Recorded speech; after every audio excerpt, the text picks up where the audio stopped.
to another landmark for Bruno Fernandes with a goal and an assist against Crystal Palace yesterday. Manchester United captain is the third United player in the Premier League era to reach 100 goals and 100 assists, joining Ryan Giggs and Wayne Rooney. Look, in terms of creativity this season, Bruno is unrivalled. His assist for Benjamin Šeško's winner yesterday was his 13th assist in the Premier League this season. That's 6 more than any other player. In addition to that, Bruno has created 84 chances this season. Remarkably, that is 31 more than any other player in the Premier League. You can see here Declan Rice, second on that list with 53 chances created. So that feels like an obvious question then, Clinton. Is Bruno the best number 10 in the Premier League? Yeah, in my opinion, he's the best in the Premier League. His numbers are outstanding. Even when Man United weren't playing well, Bruno was playing well, and he was playing in the wrong position. Ruben Amorim was playing him in the wrong position. Michael Carrick changed it, played him in the number 10, his best position, and he's showing his quality at the moment. Bruno Fernandes gets in any Premier League team at this moment in time. He's that much of a good player. I think he's outstanding, and I'm not saying single-handedly he's lifted Man United, because it's been a team effort, but when he's in there, even in the first half, when they were struggling, he was the one player who was trying to push them on against Palace. It was not until Palace went to 10 men the game opened up. But in the first half, they were poor, Man United. But he was the one player, if you thought they were going to get back into the game, it was going to be down to Bruno.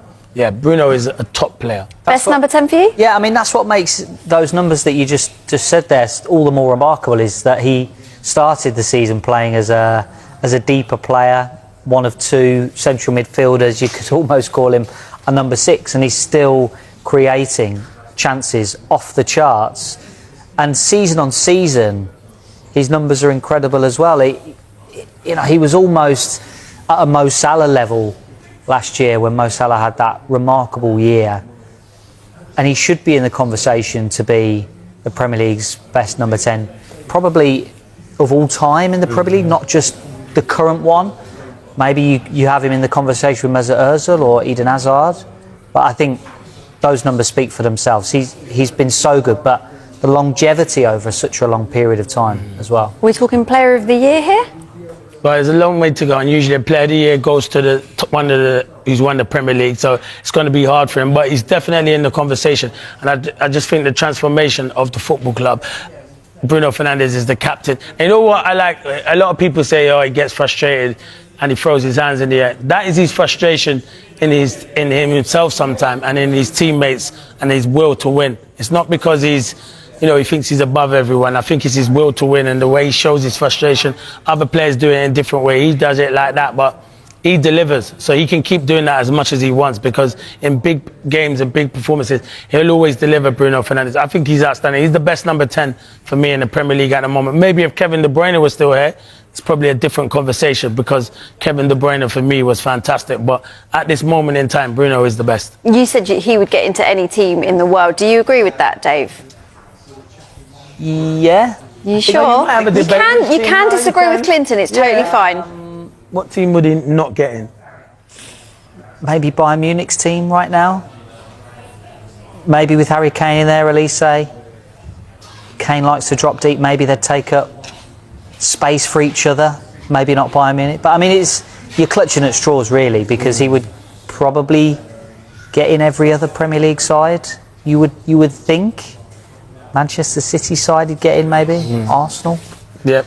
If you're looking around Europe as well, there's not too many sides that are on a similar level to the Premier League clubs at the moment. When you look at Arsenal dominating the Champions League, and the options that they've got, or any other clubs around Europe, Real Madrid, Barcelona. Does he get in Real Madrid's side? Yeah, I think he does. I think he does. Yeah, I think at the moment he definitely. I think he gets in any team. Me personally, I think he, at this moment in time, I was looking at it because Jude Bellingham can sometimes play in there, but I think Bruno, the way he's playing at the moment and the levels that he's at, I think he gets in any team at this moment in time for sure. The way he's playing. Shown out, Benjamin Šeško is on fire right now after scoring his 7th goal in 8 games. His winner against Crystal Palace moved United up to 3rd in the table. Gary Neville has described him as a game changer. I have to say that the goal from Šeško is an absolute beauty. The header is a brilliant header. I love headers anyway. You know, I said to you, I think last week was my favourite ever goal was Cristiano Ronaldo's in Rome. But that was a proper header, that, from Sesko, and he's got his confidence. The finishes, by the way, that he's put in, and the Fulham, the West Ham, the Everton, the goal to, they're 4 brilliant goals, by the way, and they're all different. They're all very different goals. One across the near post, one's a header, one's a counter-attack with a sort of side finish at the end, and then the Fulham one's the one on the turn where he's got it into his feet and he's had to turn. So he's definitely improved enormously, and that header today is really good. It's a proper header, that. So I think now he's working Sesko into form. Now that's a game changer for United, because they cannot have another centre forward come into the club and failing. Well, look at this. Since the turn of the year, Šeško has scored 6 goals at a rate of a goal every 58 minutes. That's the best ratio in the Premier League. In comparison, Igor Thiago has scored 7 goals at a rate of 1 every 127 minutes, while Viktor Gyökeres is averaging a goal every 129 minutes. With your striker hat on, what impresses you most about Šeško? Everything impresses me. The goal last week against Everton is outstanding. It's outstanding. The run he makes and the speed he's running at to score when Mbeumo plays it through to him is fantastic. Because as a centre forward, when you're running at that pace, it's so difficult. And I said at the game at Old Trafford on the weekend, the header's brilliant. He gets up ahead of Campbell and the header is fantastic. He wants to direct it into that bottom corner. He's a handful. First half, quiet. Second half, his link-up play with Bruno Fernandes was outstanding. They have a good number 9 now, Man United, and he scores big goals in crucial games. That was a big goal to win the football match for Man United. Last week against Everton is a big goal because it's the winning goal. The centre forwards, it's okay scoring when it's 3-0, 4-0, but it's the big goals, the crucial goals that get your team the three points. And that's what Sesko's having. He's having an impact at the moment. And yeah, it's took a bit of time. He's had a few injuries. A lot of people doubted him, but I think he's starting to come good for Man United. Well, you say it took a bit of time. Injuries aside, look, yesterday was his first start under Carrick. Is this a case of Šeško is just now being managed properly? Yeah, maybe Ruben Amorim didn't trust him as much as probably Michael Carrick, but he didn't want to be labelled as that super sub. So it was good that he did get a start, and I was happy he got a start. And he Michael Carrick showed faith in him, and he produced with a fantastic header and caused a lot of problems. And yeah, he looked tired at the end when he came off the last 15 minutes, but he put a shift in, and Man United have been crying out for a number 9 who can score goals, and he looks like the man at the moment. He's still at a really good age. He's only going to improve. He's only going to adapt to the Premier League, and they look good at the moment. But yeah, he's a good player, Šeško. I was one who was probably critical at him when he first came to the Premier League, thinking would he succeed at Man United, but he's doing everything that's called upon at the moment, even when he comes off the bench. Because you know what he said? I enjoy playing any amount of minutes for this football club as long as I'm playing. I think that's great to hear. He's not sulking. When he comes on, he does his job, and he does it ever so well. It's a good mindset to have, isn't it? Yeah, and you weren't the only one who was critical about him at the start, but it does seem that he's had a change in form. Look, who would you rather have in your team? This is so good. This is. No, it's I can't not take so credit. good I can't take credit for this question. I think this was producer Not Bob. so good. Šeško, Gyökeres, Ekitike, or João Pedro? It's a good question. It's a good question, but I know. Who? Ekitike every day. Really? Yeah, Ekitike is Okay, talk me through your reasoning. Because he's unreal. If you watch Ekitike, everything he can do, the goals he scored, he has probably been one of the best signings of the summer. You said that about Semenyo about 15 minutes ago. Semenyo was different. We know about Semenyo. Right. He's been one of the best. Semenyo came in January, Bell. So yes, he did. That's right. Ekitike came at the start of the season. He's been one of the, and he wasn't probably the number 1 Liverpool's target because they bought in Isak. So when he came in, the stuff Ekitike is doing at the moment is fantastic. The combination with Wirtz is brilliant. I thought he was good on the weekend against West Ham. The assist as well. They're all good strikers. Yeah, that was a very quick answer. Yeah, though. because he's my favourite of them. But I like João Pedro. I like Šeško. I like Viktor Gyökeres. But if I had to pick one, I'd pick Ekitike. I just think he's at a good age and he's only going to get better. And his first season adapting in the Premier League, I think he's been outstanding. So for me, at this moment in time, I would choose Ekitike. No, I thought that was a really tricky question, but you literally... Not tricky because I know about this football, so it's an easy answer. You do, correct, unlike me. Now, Man United's win yesterday, along with Aston Villa's defeat at Wolves on Friday night, means that, look, United third now in the table, very tight in the race for the Champions League places at just 6 points, separating United and then Chelsea, who are in 6th. I hope Villa finish in the top 5. I really do. And look, I've said before, their manager is an experienced, wise guy, and if they get some players back, but the midfield players being injured have cost them a bit in the last few weeks. And look, injuries will be a big factor. The other competitions will be a big factor. But at the moment, they're in danger. They're vulnerable, Villa, in terms of the Champions League places.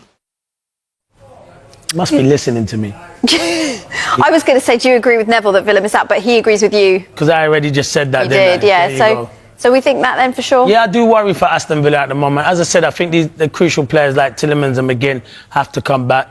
And you're looking at Villa, but I still think they'll win the Europa League. And I do think they've got a manager in Unai Emery. He's a serial winner in Europe. And we'll probably put all those eggs in that basket at this moment in time. Because what do you want to prioritise? Obviously, you want to win as much games as you want in the Premier League, but I think the European and Villa are the favourites to win the Europa League. So I think they might go for that, and then that gives them the opportunity. But they're not going to give up on the Premier League. It's just the form they're in at the moment is not really good, but I still think they'll win the Europa League. How big a blow would this be for Villa to miss out? Because, you know, they were in the title race chat not that long ago. No, but then you look at the start of the season, they had such a bad start to this season. Everyone was saying, where are Aston Villa going to finish? So I still think they've turned it around. Yeah, the result against Wolves was really disappointing. You saw the fans at the end of the game. They showed their frustration to the players. They were nowhere near happy. But these games can happen. I said Rob Edwards and Wolves, they make it difficult. You saw when Arsenal went there, they can make it difficult at the moment. And you got Wolves thoroughly deserved it, and Aston Villa didn't turn up. But they can have off days. Teams can have off days. And I just think if you look at the squad at the moment, he's not really been helped with his recruitment, Unai Emery. They've probably lost players and not brought in enough players that he's wanted. So I think the job he's doing at Aston Villa has been fantastic. Is there a fear, though, that if, you know, this happens in terms of them missing out on Europe, that they could lose some key players? I'm thinking of the likes of Rodgers. No, you know what? I think they'll keep Rodgers because he signed a new deal there, and obviously there will be clubs probably in the summer coming knocking at the door. But I think as long as that manager's there, Unai Emery behind us, I think Rodgers will stay at the football club because the club is going places. Aston Villa, it is going places. You're looking at it; they've got a good manager, and I do actually think, and I've said it, they'll win the Europa League. And I think they win the Europa League. That's Champions League football, which a lot of those Aston Villa players will want, and they improve the squad again in the summer, and they'll go again. But they've got a good manager, and if ever Villa, and it would never happen, make the decision if they don't want him anymore, there'll be a lot of top clubs wanting Unai Emery. But I think that's his home. I think he decides when he wants to leave the job he's done there at the moment. Yeah. Is the debate finally over? After yet another sensational display, many fans are boldly claiming that Bruno Fernandes is the best number 10 in the Premier League, and performances like this only strengthen the argument. In Manchester United's latest outing, Fernandes delivered a complete masterclass. From the first whistle, he dictated tempo, demanded the ball in tight spaces, and constantly probed the opposition's defensive lines. His vision was razor-sharp, splitting defenders with perfectly weighted passes. His movement between the lines created chaos, and his leadership lifted the entire team when the intensity rose. Playing for Manchester United comes with enormous pressure, yet Fernandes thrives under it. Whether it's a defense-splitting assist, a long-range strike, or a decisive penalty in a high-stakes moment, he repeatedly delivers when it matters most. That consistency is what separates elite creators from good ones. What makes Bruno stand out as a modern number 10 is his complete attacking package. He's not just a playmaker, he's a goal threat. He presses aggressively, tracks back when needed, and leads vocally on the pitch. In big games, when others fade, Fernandes often steps forward. That mentality has made him the heartbeat of United's midfield. Critics sometimes point to risk-taking in his passing, but that daring creativity is exactly what unlocks stubborn defenses. The best number 10s in history were never safe players, they were decisive ones. Fernandes embodies that fearless approach. With numbers, influence, and leadership all aligning, the conversation is growing louder. Is there another attacking midfielder in the league who combines creativity, goals, work rate, and big game impact quite like him right now? For many supporters, the answer is simple. Bruno Fernandes masterclass after masterclass, and the debate about the Premier League's best number 10 may well be settled.